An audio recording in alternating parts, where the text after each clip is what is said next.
नमस्कार। DJ news के खास कार्यक्रम मुद्दे की बात पे आपका स्वागत है। मैं हूं डॉक्टर प्रतीक श्रीवास्तव। कल बुधवार को मध्य प्रदेश के मुख्यमंत्री ने संघ प्रमुख माननीय भागवत जी से लगभग 45 मिनट बंद कमरे में मुलाकात कर चर्चा की और इस मुलाकात के ठीक बाद मुख्यमंत्री जी ने एक आदेश जारी कर 19 फरवरी को मध्य प्रदेश के सभी मंत्रियों को भोपाल बुलवा लिया। कहा गया है कि मंत्री सुबह 9 बजे से रात के 9 बजे तक भोपाल में डटे रहेंगे, भोपाल नहीं छोड़ेंगे। मुख्यमंत्री ने मंत्रियों को भोपाल क्यों बुलाया, इसका कोई एजेंडा घोषित नहीं किया गया है। हालांकि मुख्यमंत्री की रोज जो पौधारोपण करने की योजना है उसके 2 साल भी 19 फरवरी को पूरे हो रहे हैं और मुख्यमंत्री ने ये आदेश विकास यात्राओं को रोककर सारे मंत्री, सारे विधायक, सारे संगठन के पदाधिकारी इन दोनों मध्य प्रदेश में भाजपा की जो विकास यात्रा चल रही है उसमें मशरूफ है, लेकिन मुख्यमंत्री जी ने कहा गया है कि सारे मंत्री विकास यात्राओं को छोड़कर भोपाल में उपस्थित रहें। उसके बाद पॉलिटिकल एरिना में बहुत सारी अटकलों को जोर पकड़ लिया है, बहुत सारे कयास लगाए जा रहे हैं। कयास ये भी लगाया जा रहा है कि आखिर मुख्यमंत्री जी और संघ प्रमुख के विरुद्ध के बीच में क्या बातचीत हुई है। कयास ये भी लगाया जा रहा है कि इस बातचीत के तुरंत बाद मुख्यमंत्री को ऐसी क्या जरूरत आन पड़ी कि उन्होंने सभी मंत्रियों को विकास यात्रा रोककर भोपाल बुलवा लिया। कयास ये भी लगाए जा रहे हैं कि क्या मुख्यमंत्री जी ने संघ प्रमुख से ये गुहार लगाई है कि उमा भारती को थोड़ा नियंत्रित किया जाए, वे अनाप शनाप बयानबाजी कर रही हैं। कयास ये भी लगाया जा रहा है कि क्या संघ प्रमुख ने आगामी चुनावों के मद्देनजर जो 9 महीने बाद होने वाले हैं मुख्यमंत्री जी को कुछ सूत्र दिए हैं। ये सब कयासे हैं, अटकलें हैं। इन पर बात करने के लिए मेरे साथ मौजूद हैं वरिष्ठ पत्रकार जयश्री पिंगले, कांग्रेस के प्रवक्ता संतोष सिंह गौतम और भारतीय जनता पार्टी के प्रवक्ता जयप्रकाश मूलचंदानी। आप तीनों का बहुत स्वागत है। जयश्री, सबसे पहला सवाल मैं आपसे करना चाहूँगा। आप बहुत नज़दीक से संघ की कार्यप्रणाली को देखती रही हैं, मध्य प्रदेश की राजनीति को देखती रही हैं। लगभग 1 महीने पहले मुख्यमंत्री जी ने समय मांगा था भागवत जी से। कल 14 फरवरी को ये मुलाकात हुई है, 15 फरवरी को, और 45 मिनट की इस चर्चा का क्या सबब हो सकता है, क्या कारण हो सकता है? जी देखिए, मध्य प्रदेश जो है, शिवराज जी का ये वाला जो दौर है, टेन्योर है, ये पूरी तरह से संघ का जो एक मॉडल स्टेट हो सकता है। आदर्श संघ के सिद्धांतों और जो कार्यप्रणाली है संघ की, उसको इम्प्लीमेंटेशन करने का सबसे ज़्यादा काम अगर योगी आदित्यनाथ यूपी में कर रहे हैं, तो उसके बाद एक मध्य प्रदेश वो स्टेट है जो एक संघ का मॉडल स्टेट बनते हुए हम देख रहे हैं। चाहे फिर हिंदू हार्डलाइनर वाली बात हो या इस तरह के कोई मसले हो, चाहे गोरक्षा वाला मुद्दा हो या तमाम चीज़ें हो, लव जिहाद वाला मामला हो, तमाम चीज़ें आपने यहाँ पर लगातार उसको अमल में लाते हुए देखा है। तो मुझे ऐसा लग रहा है कि, और चूंकि ये सरकार ने भी इस तरह की प्रतिध्वनि हमेशा गई है इस वाले शिवराज जी के टेन्योर में कि ये सरकार जो है, शिवराज जी चेहरा है लेकिन मूलतः संघ की ये सरकार है। इसका एक भाव, इसका एक ध्वनि, इसका एक मैसेज हमें, आप मीडिया में हैं, आप भी महसूस करते होंगे, ये हमें कई बार दिखाई देता है। और शिवराज जी कह रहे हैं कि अब एक कानून, सभी वर्गों के लिए एक कानून आना चाहिए, वन सिंगल लॉ। जी हाँ, जी हाँ। तो ये भी उसी एजेंडे के तहत। जी हाँ, तो वो जो तमाम चीज़ें हैं, तो संघ की नज़दीकियाँ बहुत ज़्यादा है और बहुत सारे मसलों पे संघ का एक अपना दखल है, संघ की एक अपनी सोच है, वो सरकार में इस बार बहुत ज़्यादा दिखाई दी है। और चूंकि विकास यात्राएं चल रही है और डायरेक्ट एक तरह से देखा जाए तो ये अनऑफिशियल कैंपेनिंग इलेक्शन का शुरू हो चुका है, तो वहाँ जाकर मंत्री कर क्या रहे हैं विकास यात्राओं में? क्या वो संघ के एजेंडे को आगे बढ़ा रहे हैं? क्या जनता की बीच, और पर्टिकुलरली क्योंकि हमने पिछला चुनाव भी देखा है कि संघ के कार्यकर्ताओं ने बहुत एक्टिव तरीके से, बहुत ही सक्रियता से पूरे चुनाव को संभाला था, पिछला वाला भी। मुलाकात पर आपको लाना चाह रहा हूं कि जो कल मुलाकात हुई है 45 मिनट की, उसमें चूंकि दोनों पक्षों ने नहीं बताया कि किन मुद्दों पर बातचीत रही होगी, एक अंदाज आप अपने इतना आपका जो हृदय पत्रकारिता अनुभव है कि क्या मुद्दे रहे होंगे? मुझे लगता है कि संघ की आइडियोलॉजी और संघ के जो विचार हैं, जो मुद्दे हैं और जो विकास यात्राएं चल रही है, उस दौरान संघ के कार्यकर्ताओं और नेताओं का जो फीडबैक मिल रहा है ऊपर, उसके आधार पर जो एक गैप है जनता के बीच में, सरकार के बीच में, उसको खत्म करने के लिए जो भी फीडबैक ऊपर गया है उसके आधार पर ये कोई मुद्दे तय हुए होंगे या इन मुद्दों पर कुछ बात हुई होगी। और प्रैक्टिकली शिवराज जी की जो सरकार है उसकी जो दिक्कतें आ रही हैं, जैसे आपने जिक्र किया उमा भारती जी का या इन तमाम चीज़ों का, या कुछ असंतोष की जो धाराएं भी बह रही हैं कई मंत्रियों एक के नाराज बीच हम देख भाजपा रहे है। हैं। जी हाँ, भाजपा में एक नाराज भाजपा है, एक महाराज भाजपा है, एक जी। शिवराज भाजपा है। जी, तो उसके बीच में संघ की भूमिका क्या हो सकती है? मुझे लगता है ये इस तरह का कोई एक फ्रेमवर्क या कोई इस पर मुद्दे से और बात हुई दूसरा होगी। जो मुद्दा है कि तत्काल वो जब आए और उसके थोड़ी देर बाद एक आदेश जारी हुआ कि सारे मंत्री भोपाल पहुंचे जी। 19 तारीख को विकास जी। यात्राओं को रोककर, जी, उसको किस तरह से लेती हैं आप? मुझे लग रहा है कि जो वहां से फीडबैक आया है और ये जो जनता के बीच में जा रहे हैं, तो जाना ही नहीं है सिर्फ, वहां करना क्या है, ये जो एजेंडा है, ये जो मोटो है, ये जो ध्येय है, इसको भी कुछ अधिकतर रेखांकित किया होगा, स्पष्ट किया होगा संघ प्रमुख ने कि सबसे बड़ी बात है कि तवज्जो देना आरएसएस के कार्यकर्ताओं को, आरएसएस के लोगों को, ताकि और उनके बीच में कोऑर्डिनेशन पार्टी का, सरकार का, ताकि आने वाला चुनाव बेहतर तरीके से लड़ा जा सके, देखा जा सके। ऐसा मुझे जेपी लगता है। मूलचंदानी जी, आपसे जानना चाहूंगा, ये बिल्कुल मत कहिएगा कि भारतीय जनता पार्टी एक स्वतंत्र अपनी पार्टी है और उसका भाजपा से संघ से कोई लेना देना नहीं है। हम सब जानते हैं कि संघ नियंत्रित भारतीय जनता पार्टी है, जिस पर संघ का नियंत्रण होता है, मार्गदर्शन होता है, राजनीतिक इकाई है वो संघ की। अब आप ये बताइए कि संघ प्रमुख से एक मुख्यमंत्री की मुलाकात के क्या मायने हैं पार्टी के अंदर? ये एक औपचारिक मुलाकात नहीं, क्योंकि 45 मिनट की चर्चा होना और उसके तत्काल बाद मुख्यमंत्री द्वारा सभी मंत्रियों को तलब करना निश्चित रूप से चुनाव के ठीक पहले बहुत महत्वपूर्ण घटनाक्रम है। पार्टी के अंदर क्या पक रहा है ये, और संघ से क्या दिशा निर्देश आए हैं, ये मैं आपसे जानना चाह रहा हूँ।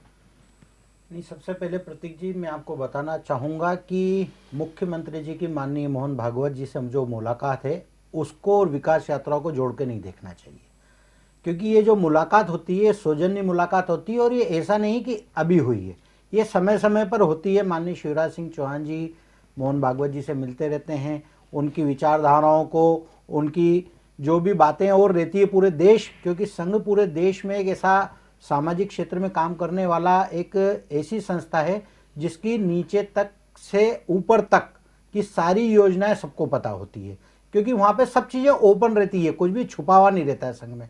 जो भी कार्यशैली उनकी है वो सबके सामने है। और आपने देखा होगा जब जब देश में प्रदेश में कोई भी संकट आता है, चाहे वो प्राकृतिक आपदा हो, संघ का कार्यकर्ता उसको अभी करता क्या है। संकट है? राजनीतिक संकट है क्या? जो अभी आपने बोला, वर्तमान अभी क्या संकट है? कल क्या संकट था? जैसे मैंने प्रतीक जी आपको बताया कि उन्होंने पूर्व में समय लिया था और उनका 1 महीने से लिया। हाँ, लिया था, और उसके बाद उनको समय मिला और वो उनसे सौजन्य भेंट करने गए। उसके बीच में कई सारी वार्ताएं होती है और बहुत सारी विचारधाराओं का आदान प्रदान भी होता है निश्चित रूप से।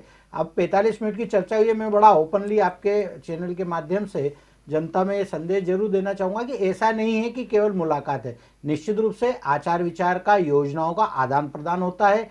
उनकी जो देश हित में, प्रदेश हित में कुछ अच्छी बातें या कुछ अच्छी योजनाएं निश्चित रूप से वो मुख्यमंत्री जी को बताई गई होगी। मुख्यमंत्री जी प्रदेश में किस योजना पर काम कर रहे हैं जनता के लिए, जनता की भलाई के लिए और विकास की दिशा में, वो सारी चीजें भी उन्होंने रखी होगी। और निश्चित रूप से उनकी जो भी योजना है उसको मूर्त रूप और कैसा देना चाहिए हम जनता के लिए और अच्छा क्या कर सकते हैं। मुख्यमंत्री जी चुनाव में जाने के पहले क्या संघ प्रमुख से एक क्लीन चिट चाहते थे, एक फ्री हैंड चाहते थे? जिस तरह की बातें उमा भारती जी कर रही हैं, जिस तरह की बातें दूसरे बड़े नेता कर रहे हैं, एक अखबारों में, मीडिया में बदलाव की अटकलें लगाई जाती हैं, क्या मंत्रिमंडल विस्तार के संदर्भ में, क्या विधायकों के टिकट काटने के संदर्भ में, क्योंकि नई भाजपा चुनाव में उतारनी है जैसा कि गुजरात में उतारी, तो क्या इन सब मुद्दों पर मुख्यमंत्री जी एक फ्री हैंड लेने गए थे? नहीं, मुझे लगता है प्रतीक जी, मैंने जिस प्रकार बताया, मुख्यमंत्री जी नियमित रूप से, ऐसा नहीं है कि चुनाव सामने है इसलिए, ये कहना है कि चुनाव है इसलिए वो क्लीन चिट लेने गए थे, ये मेरे ख्याल से भारतीय जनता पार्टी के नेताओं के लिए या फ्री हैंड शब्द का प्रयोग करना मुझे लगता है कि ये अतिशयोक्ति है, क्योंकि निरंतर उनकी मुलाकात रेगुलर बेसिस पे होती है। अपने प्रदेश की योजनाएं निरंतर वहां तक जाती है, उनकी जितनी भी लाभकारी जो विचार है वो मुख्यमंत्री जी तक आते हैं। और विकास यात्रा की जो आपने बात करी, तो भारतीय जनता पार्टी का तो केवल एक ही मुद्दा है, केवल विकास के दम पर वो अपना चुनाव लड़ती है। 2018 हो उसके पहले हो, आपने देखा होगा हमारे पास केवल एक विषय होता है, जनता की भलाई के लिए हम क्या विकास कर सकते हैं, केवल उस मुद्दे पर फोकस रख के हम काम करते हैं और चुनाव की दृष्टि से नहीं। हमारा कार्यकर्ता, भारतीय जनता पार्टी का एक एक कार्यकर्ता, एक एक नेता सर्वत्र जीवन में सर्व समय पर जनता के बीच उपलब्ध रहता है। आपने कोरोना काल से लेकर आज तक के विषय देखे होंगे। ऐसा नहीं है कि हम अपने मुद्दे से भटक जाते हैं, हम सदैव जनता के बीच में रहते हैं, उनका काम करते हैं। हिंदुत्व का मुद्दा भी है कि केवल विकास का मुद्दा है? निश्चित रूप से हिंदुत्व का मुद्दा तो होना ही चाहिए, उसमें क्या दिक्कत है? हाँ, तो आप ये बोलिए ना, आप तो सिर्फ विकास के मुद्दे की बात कर रहे हैं, हिंदुत्व का मुद्दा भी रहा है ना। हिंदुत्व का तो मुद्दा हमेशा भारतीय जनता पार्टी का मुद्दा रहा है, वो तो ये- कांग्रेस हाँ, आप कहना भूल गए थे ना, इसलिए मैंने याद दिलाया। कांग्रेस समय समय पर उसको परिवर्तित करती रहती है। कभी वो राम जन्मभूमि पर प्रश्न चिन्ह लगाती है तो चुनाव आते से ही वो जो है अपनी श्री राम की शाला ओढ़ लेते हैं, मंदिर मस्जिद का विरोध करते हैं, उसके बाद वो अपने घर में ही पूजा पाठ करने रखते हैं। संत महात्माओं को कभी वो गलत तरीके से पेश करते हैं और उसके बाद जाके उनके चरणों में चुनाव के समय बैठ जाते हैं। यानी चुनाव के समय सॉफ्ट हिंदुत्व की छवि रखने का वो प्रयास करते हैं, पर जनता सब जेपी समझ चुकी भाई, है। मुझे लगता है हमारे कि साथ गौतम जी भी कांग्रेस हैं, को- हाँ, संतोष बिल्कुल। गौतम, उनसे कांग्रेस बात को ये करेंगे। लगता है कि चुनाव के समय हिंदुत्व का मुद्दा है, या हम सॉफ्ट हिंदुत्व करके जनता को बहला फुसला लेंगे तो जनता बहुत समझदार है और उसका परिणाम सबके सामने कि केंद्र से लेकर इंदौर नगर तक की कहीं भी कांग्रेस आपको दिखाई नहीं दे रही है। संतोष जी, चूंकि कांग्रेस में जो लोग संघ पर बहुत बारीक नजर रखते हैं उनमें एक आप हैं, इसलिए मैं आपसे जानना चाहता हूं कि मुख्यमंत्री जी की भागवत जी से मुलाकात, जेपी साहब कह रहे हैं कि बहुत ही सामान्य है, रूटीन प्रक्रिया होती रहती, कई बार हुई है, नई बात क्या है इसमें? तो मुख्यमंत्री जी का भागवत जी से मिलना, चर्चा करना, बंद कमरे में कोई तीसरा आदमी का नहीं होना और उसके बाद सारे मंत्रियों को तलब करना, ये क्या एक कोई बड़े बदलाव का संकेत भारतीय जनता पार्टी में दिखाई दे रहा है आपको, या चुनाव के पहले की कोई बहुत बड़ी कवायद है? किस तरह से आप चूंकि बहुत बारीक नजर रखते हैं और कांग्रेस को जरूरी भी है क्योंकि कांग्रेस का तो सबको दाव पे लगा है, 2023 गया तो फिर क्या बचना है, तो किस तरह से देखते हैं आप इसको? देखिए प्रतीक जी, मेरा तो इस विषय में ये मानना है कि अभी पिछले कुछ समय पहले ग्वालियर में आए थे अमित शाह जी, तो अमित शाह जी ने वहां कहा कि इस बार 2023 के चुनाव में मध्य प्रदेश में चेहरा कोई एक पर्टिकुलर व्यक्ति नहीं होगा, चेहरा केवल मोदी जी होंगे, मध्य प्रदेश में कोई चेहरा नहीं होगा। तो इससे साफ है कि शिवराज सिंह को एक बेचैनी है कि क्या चेहरा नरोत्तम जी तो नहीं हो जाएंगे, क्या चेहरा कैलाश विजयवर्गीय तो नहीं हो जाएंगे, या अन्य कोई नरेंद्र सिंह तोमर या तमाम तरीके के ज्योतिरादित्य सिंधिया, कोई भी। तो उनको एक सहारा चाहिए था, तो मजबूत सहारा जब अमित शाह जी की तरफ से नहीं मिला और उनकी तरफ से साफ संकेत हो गए कि मोदी जी चेहरा होंगे, तो उन्होंने अपना सहारा ढूंढने के लिए संघ का आसरा लिया है और इसीलिए वो मोहन भागवत जी से अभयदान चाहते हैं कि चुनाव तक वही रहें। क्योंकि आप देख रहे हैं मीडिया में भी काफी अटकलें हैं कि उसके पहले चेहरा बदल दिया जाएगा चुनाव के, तो संघ प्रमुख को अपने लिए वो लाठी के तौर पर इस्तेमाल करना चाहते हैं कि उनके साथ संघ प्रमुख खड़े रहें और जो दूसरे जो लोग उनके लिए परेशानियां उत्पन्न कर रहे हैं शिवराज सिंह के लिए, उनको वो नियंत्रित कर सके, मेरा ये प्रमुख मानना है। तो वो एक संघ प्रमुख को अपनी आड़ बना रहे हैं और संघ प्रमुख के सहारे वो चेहरा बने रहना चाहते हैं 2023 के चुनाव तक।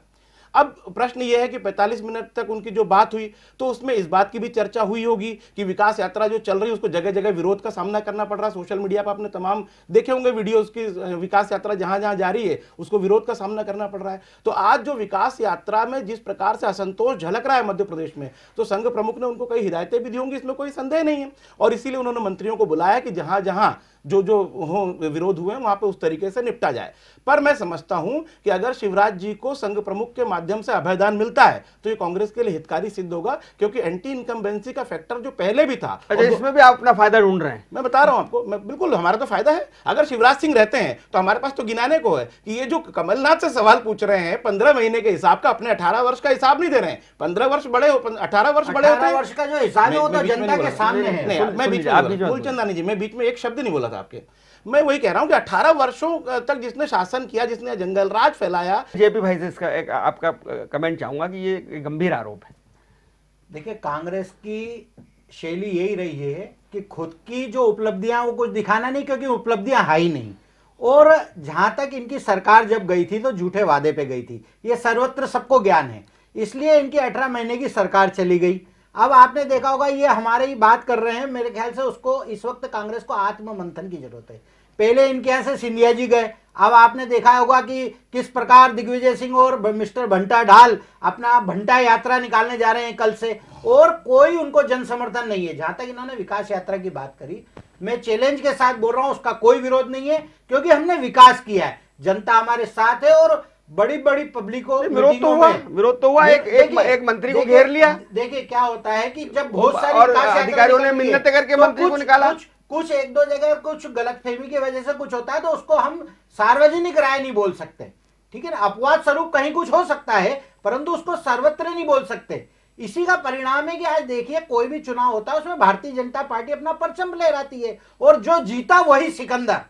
ये बिल्कुल परफेक्ट मुहावरा है। 2018 में कौन जीता? 2018 में गलती से अगर कांग्रेस की सरकार आ गई थी तो कितने टाइम जो चली? जीता वही सिकंदर। हाँ, तो तो 2018 में कौन जीता? उनकी जो झूठे वादे के आधार पे, कमलनाथ जी के झूठे वादे के आधार पे कुछ लोगों ने गुमराह होकर अगर वोट दे दिए तो 18 महीने में वो सरकार भी पलट गई। और वो भी मैं तो आपकी जो जीता वही सिकंदर बात कर रहा था। प्रतीक जी मैं आपको एक बात बताना चाहूंगा कि उस समय भी परसेंट वोट के हिसाब से भारतीय जनता 50,000 वोट ज्यादा आपके, बिल्कुल ज्यादा थे हमारे पास। सीटें किसकी ज्यादा थी? नहीं, सीटें तो मैंने आपको बताया ना कि सीटों 50,000 वोट आपके ज्यादा थे, वो आप थोड़े से 50,000 वोट आपको ज्यादा है, वो आपको याद है। सीटें किसकी ज्यादा है वो याद नहीं है। झूठे वादे में जनता एक बार फंस सकती है, बार बार नहीं फंस सकती। कमलनाथ जी के झूठे वादों में एक बार जनता फंसी, उसका परिणाम ये हुआ कि उनके विधायक जेपी भाई झूठे वादों के बाद उनको छोड़ के आपको चले गए। 50,000 वोट ज्यादा मिल गए। बिल्कुल झूठे वादे के बाद आपको नहीं, 50,000 वोट ज्यादा मिल गए। ज्यादा था। सीटें कम हुई आपकी। सीटों में हमारे अगर कम मिली उसके बाद परिणाम ये हुआ कि उनके विधायक उनको छोड़ के हमारे साथ आ विषय गए। को मैं फिर वापस लाना चाहता हूँ। संघ प्रमुख के साथ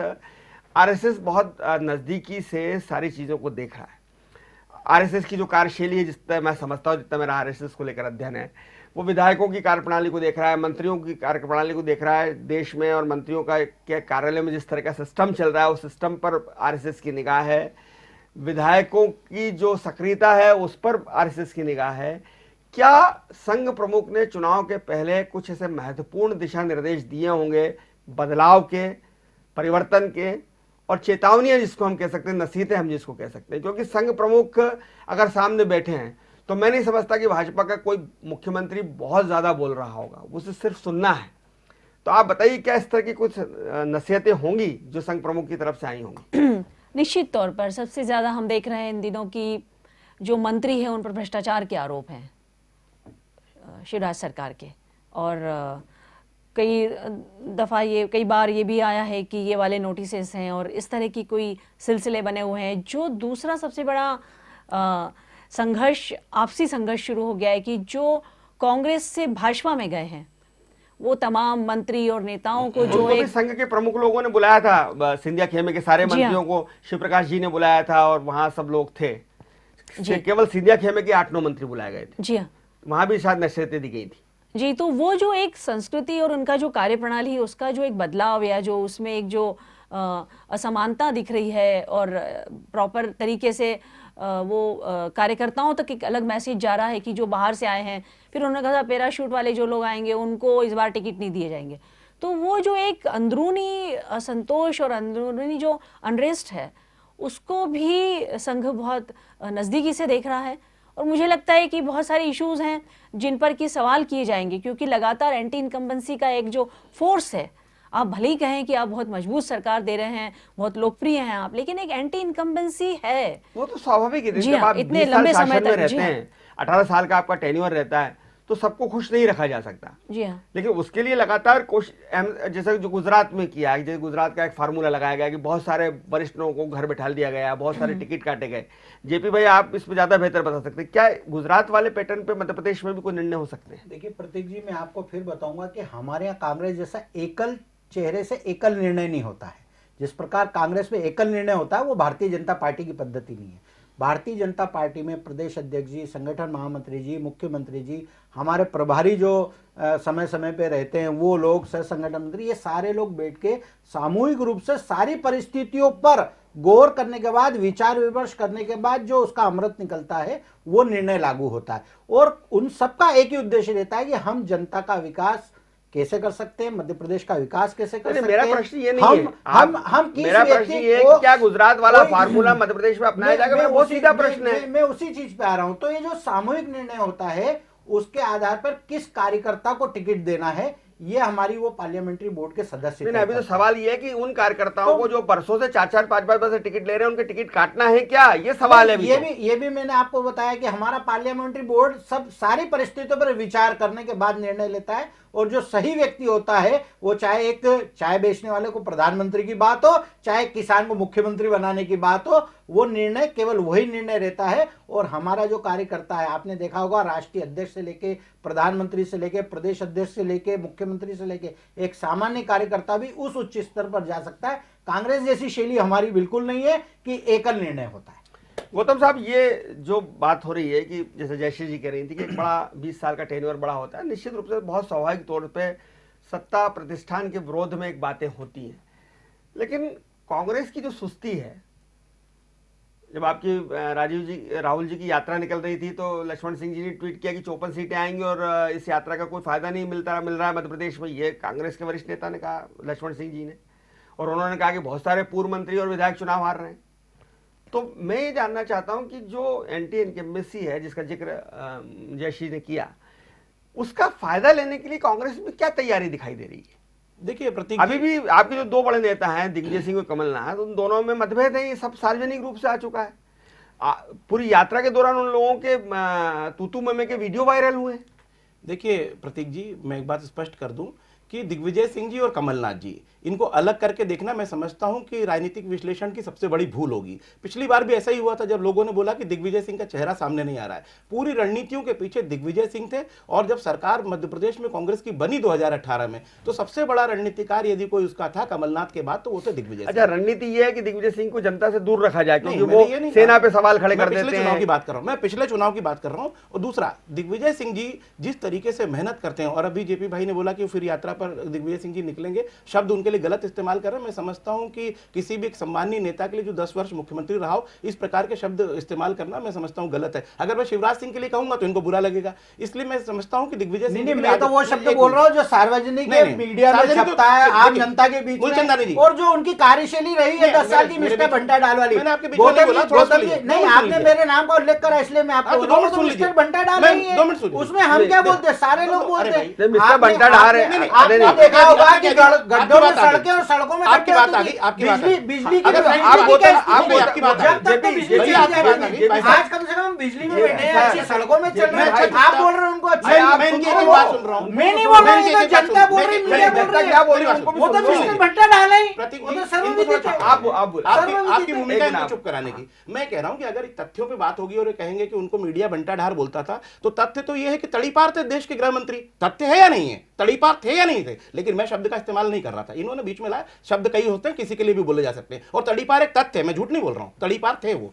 तो चलिए वो सब बात खत्म करिए। मेरा ये कहने का मतलब है, दिग्विजय सिंह और कमलनाथ जी को अलग करके देखना मैं समझता हूं सबसे बड़ी भूल होगी। और मध्य प्रदेश में पिछली जो सरकार बनी थी उसके पीछे भी दिग्विजय सिंह थे, और अगली जो सरकार बनेगी उसके पीछे भी दिग्विजय सिंह होंगे। और जहां तक आपने कहा कि लक्ष्मण सिंह के बयान का जिक्र किया, मैं कहता हूं कि महेंद्र सिंह सिसोदिया क्या कह रहे हैं, प्रमुख सचिव मुख्य सचिव के विरुद्ध लेटर लिख रहे हैं। किसको लिख रहे हैं? मुख्यमंत्री को नहीं लिख रहे हैं, वो लिख रहे हैं ज्योतिरादित्य सिंधिया को। आप समझ रहे हैं, दिल से वो मुख्यमंत्री उनको नहीं मान रहे हैं, वो अपना नेता आज भी ज्योतिरादित्य सिंधिया को मान रहे हैं, महाराज भाजपा को। बात तो लक्ष्मण सिंह जी की हो रही है, अरे आप सिंधिया जी पे तो मैं वही तो कह रहा हूं, दोनों पार्टी का उत्तर दीजिए। मुझे लगता है जनता को इतने बड़े चैनल में बैठ के जनता को पूरी गुमराह करने का काम, गुमराह करने का काम, पूरी विनम्रता से की बात सुन रहा हूं, ये गलत बात है। मुझे लगता है असत्य नहीं बोलना है। नहीं, इसका मतलब आप मतलब बौखला रहे हैं, मेरी बातों से बौखला रहे हैं, मेरी बातों को उत्तर सुनिए। जैसे मैंने बोला, आपने घंटा डाल बोला, मैंने तड़ीपार बताया, इसका मतलब बौखला रहे हैं। आप उसको असत्य मत परोसिए। असत्य नहीं, मीडिया में आपको सत्य परोसना पड़ेगा। ये लेटर नहीं लिखा था क्या? मुख्य सचिव को लेटर नहीं लिखा था महेंद्र सिंह सिसोदिया ने? मुख्य सचिव के बारे में लेटर ज्योतिरादित्य सिंधिया को लिखा था या नहीं लिखा था? प्रद्युम्न सिंह तोमर नंगे पैर चल रहे हैं कि मेरे वहां सड़कों का विकास नहीं हो रहा, मेरी सड़कें नहीं बन रही, गोपाल भार्गव के विरुद्ध चल रहे हैं। मैं कह रहा हूं कि इनके मंत्रियों में जिस प्रकार का असंतोष है, कैलाश विजयवर्गीय कभी नहीं कह रहे कि हमारा चेहरा शिवराज सिंह चौहान होंगे, शिवराज जी के नेतृत्व में चुनाव नहीं, लेकिन चेहरा अलग है, चेहरा अलग होता है। नहीं, चेहरा नहीं, उन्होंने नहीं बोला, उन्होंने बोला मुख्यमंत्री बाद में तय होगा, उन्होंने बोला मुख्यमंत्री बाद में तय होगा। नहीं, उन्होंने बोला आपका ध्यान बीजेपी पे, परंतु मुझे लगता है ये भी अच्छी बात है। आपका आपका उन्होंने नहीं कहा, नहीं कहा, कैलाश जी ने कहा है, बिल्कुल नेतृत्व की बात कही है ना, कैलाश जी ने नेतृत्व कहा अलग कि चीज होता है। शिवराज जी के नेतृत्व में ही चुनाव लड़ा जाएगा। नेतृत्व की एक अलग बात बात है, तो उन्होंने बार ये बोल नहीं कहा कि चुके हैं, मुख्यमंत्री तीन वही बार होंगे, बोल ये चुके नहीं कहा, ये नहीं कहा है। और कैलाश विजयवर्गीय अकेले नहीं है, मुझे लगता नरेंद्र है सिंह मुझे तोमर, लगता है गौतम अमित जी शाह, आपको अमित शाह ने कांग्रेस के आत्म आकलन की जरूरत है। अमित शाह ने आपको मंथन की अमित शाह ने जरूरत है। ग्वालियर आप में हम पे सबसे आरोप सामने लगा के स्पष्ट खुद की घोषणा करी। कमजोरियों को नहीं छुपा अरे मेरी पाएंगे। बात तो सुन लीजिए, आप खुद की कमजोरियों ग्वालियर को में नहीं स्पष्ट- छुपा पाएंगे। अमित शाह जी ने कहा है कि नहीं? मुझे ये लगता है अमित मुझे शाह जी ने लगता है कहा- आपको आत्म आकलन की जरूरत जेपी है। जी, संतोष भाई ये बताइए कि कांग्रेस में तो कभी परंपरा नहीं रही, अचानक कमलनाथ कैंप ने कमलनाथ जी को भावी मुख्यमंत्री घोषित कर दिया। कांग्रेस की तो ये परंपरा नहीं है। कांग्रेस की परंपरा तो ये है कि हाईकमान और विधायकों दल के नेता चुना जाता है। ये भावी मुख्यमंत्री का नया पद ये कब और कहां और कैसे सृजित हुआ, इसका जवाब भी तो दीजिए। बिल्कुल मैं इसका जवाब दे रहा हूँ, मैं इसका जवाब ये दे भावी रहा हूँ कि- मुख्यमंत्री मैं भी उनको वही जवाब ले लीजिए। प्रदेश जेपी भाई अध्यक्ष जवाब वही दे देंगे, है। नहीं, जेपी जवाब भाई दीजिए, देंगे। जवाब नहीं, नहीं, मुझे तो भारतीय जनता पार्टी- ये कांग्रेस का विषय है, ये कांग्रेस का विषय है। आप मैं कितनी शांति से इनकी बातें सुन रहा हूँ, मेरी बात सुनने को तैयार नहीं। मैं ये कह रहा हूँ कि मध्य प्रदेश का एक एक कांग्रेस कार्यकर्ता ये चाहता है कि अगले मुख्यमंत्री कमलनाथ जी हों और इस भावना से आलाकमान को अवगत कराना चाहता है। नहीं, दिग्विजय सिंह कैंप नहीं चाहता। ये किसने कह दिया आपको? दिग्विजय सिंह ये- कैंप नहीं, चाहता है नहीं, कि राजा दिग्विजय सिंह बने। नहीं, और नहीं। दिग्विजय सिंह कैंप चाहता है ये तो- दिग्विजय सिंह कैंप चाहता है ये तो अनुमान है, ये तो दिग्विजय कयास सिंह है। कैंप के लोगों ने कहा कि ये तो- अगर दिग्विजय सिंह देखिए, जी होते तो प्रतीक सरकार जी, नहीं आपकी गिरती। आपकी बात का सटीक जवाब देता हूँ। गोविंद सिंह जी ने कहा कि अगर दिग्विजय सिंह जी मैं मुख्यमंत्री आपकी- होते तो सरकार नहीं गिरती। मैं आपकी बात का सटीक जवाब दे देता हूं। मध्य प्रदेश कांग्रेस का ऑफिशियल ट्विटर हैंडल है एमपी कांग्रेस, जानते हैं ना? एमपी कांग्रेस ने कहा है कि कमलनाथ जी अवश्य भावी मुख्यमंत्री होंगे। कहा है या नहीं कहा है? मुझे मैं लगता है सौंपने की बात सवाल तो सवाल मुझसे, कमलनाथ जी देखिए ना वो दिग्विजय अलग बात, सिंह सवाल जी। मुझसे। आप- और गोविंद सिंह ने फिर ये क्यों कहा कि अगर दिग्विजय सिंह जी मुख्यमंत्री होते तो सरकार नहीं गिरती। देखिए ये तो गोविंद सिंह जी का आकलन है। मैं नहीं, गोविंद सिंह जी आपके नेता हैं। मैं गोविंद नहीं तो मैं ये नहीं कर रहा हूं, लेकिन आप ये बोले कि गोविंद सिंह जी ने इनका अधिकार- व्यक्तिगत अच्छा, ये बयान था। बताइए, उनका व्यक्तिगत बयान था क्या? राजस्थान में आप नहीं कह रहे कि भावी मुख्यमंत्री गहलोत होंगे, छत्तीसगढ़ में आप नहीं कह रहे कि भूपेश बघेल होंगे, इन मध्य प्रदेश में आप कह रहे हैं कि भावी मुख्यमंत्री कमलनाथ होंगे। यही तो लोकप्रियता का प्रमाण है कमलनाथ जी की। कांग्रेस के कार्यकर्ताओं की। मध्य प्रदेश का कार्यकर्ताओं में जो एक एक खेमेबाजी है, कार्यकर्ता वो ये चाहता खेमेबाजी है उभर के आ कि गई जिस है। प्रकार- मैं कांग्रेस की खेमेबाजी उभर के आ गई मैं है। समाप्त करना चाहता हूं जयश्री जी के साथ। जयश्री जी पूरी बहस को आपने देखा सुना और फिर वही बात कि संघ प्रमुख से चुनाव के ठीक 9 महीने पहले मुलाकात हो, संभवतः शायद ये आखिरी मुलाकात हो, इसके बाद सिर्फ चुनाववादी होगी क्योंकि संघ प्रमुख इतनी जल्दी जल्दी समय देते नहीं है। इस मुलाकात के मध्य प्रदेश के राजनीतिक सिनेरियो पर क्या असर होने वाला है, कांग्रेस के लिए भी और बीजेपी के लिए भी? बहुत संक्षेप में आपसे जवाब चाहूंगा। जी एक तो ये है कि इस बात को भी चूंकि इतनी लंबी बहस हुई तो उससे एक बात और आती है कि कांग्रेस को आप जो अभी के नगरपालिका और स्थानीय निकाय के चुनाव है, अगर भाजपा ये सोचती है कि उसके पास कोई काउंटर करने के लिए पार्टी नहीं है तो ये भ्रम है उसका। ये भी संघ प्रमुख ने एक मैसेज दिया होगा, क्योंकि विदाउट एनी एफर्ट्स अगर 6 या 7 शहर बीजेपी के हाथ से निकल जाते हैं, 8 शहर, तो एक मायने रखती है बात। तो उसका भी एक गंभीर चिंतन और मनन की आवश्यकता है। जबकि कांग्रेस मीडिया भी जिस तरह से रिपोर्ट कर रहा था, देख रहा था, उसको जमीन पर कहीं कांग्रेस दिखाई नहीं दे रही थी। लेकिन उसके बाद भी हुई बिखरी हुई कांग्रेस ने अपनी ताकत को समय समय पर दिखाया है। तो उसका भी एक सबब है और संघ प्रमुख का चिंतित होना लाजमी है। और मुझे साफ लग रहा है कि अगला चुनाव हिंदुत्व पे लड़ा जाएगा और हिंदुत्व के अलावा सारी चुनावी जो कमान है वो आरएसएस के पास में होगी, चाहे वो टिकट का वितरण हो, चाहे चुनाव का संचालन हो या तमाम मुद्दे या नैरेटिव तय करना हो। तो मुझे लग रहा है कि अगर चेहरा नहीं है किसी का, पॉलिटिकल लीडर का, शिवराज का या सिंधिया का या किसी का भी, तो चेहरा संघ का ही होगा और चुनाव भी संघ का ही होगा और संघ के द्वारा ही संचालित होगा। और धन्यवाद आप तीनों का। निश्चित रूप से मध्य प्रदेश भाजपा में इस वक्त सबसे लोकप्रिय चेहरा मुख्यमंत्री शिवराज सिंह चौहान का है और जिस तरह से संघ प्रमुख ने उन्हें 45 मिनट का लंबा समय दिया, उससे ये बात बहुत साफ हो जाती है कि कहीं ना कहीं संघ ने और संघ प्रमुख ने शिवराज सिंह की नेतृत्व क्षमता पर विश्वास जताया है और उन्हें एक तरह से फ्री हैंड दिया है कि वे इस 9 महीने में चाहें तो अपने मंत्रिमंडल का विस्तार कर लें। कुछ मंत्रियों को अगर वो हटाना चाहते हैं तो हटा दें। जहाँ कुछ नियुक्तियां रुकी हुई हैं पार्टी के संगठन में या सत्ता में, उन नियुक्तियों के लिए भी निश्चित रूप से मुख्यमंत्री को फ्री हैंड मिला होगा। और निश्चित रूप से कहीं ना कहीं मुख्यमंत्री शिवराज सिंह चौहान संघ प्रमुख से ये गारंटी लेकर आए होंगे कि अगले 9 महीने उनको संताप रहित रखा जाए, उनको एक फ्री हैंड के साथ काम करने दिया जाए और ये चेहरा उनका चुनाव में रखा जाए, ताकि वो जो उनकी कल्याणकारी योजना है, लाडली लक्ष्मी योजना से हो, तीर्थ दर्शन योजना हो, या तमाम जो उनकी योजना है, वो उसके दम पर, विकास के दम पर, जैसा कि जेपी भी कह रहे थे, वे एक बार फिर से सरकार में वापसी कर सकें। और निश्चित रूप से कहीं ना कहीं उन्होंने उमा भारती का जिक्र ज़रूर किया होगा कि जिस तरह से शराब नीति को लेकर उमा भारती व्यक्तिगत हमले कर रही हैं, उस पर नियंत्रण लगाया जाए, अंकुश लगाया जाए। और अगर थोड़े दिनों बाद अगर आप ये पाएंगे कि उमा भारती खामोश हो गई हैं, तो आप समझ लीजिएगा कि संघ प्रमुख और मुख्यमंत्री की बातचीत का सार्थक परिणाम सामने आ गया। देखते रहिए डी न्यूज़, खबरों का सिलसिला जारी है, जारी रहेगा। नमस्कार।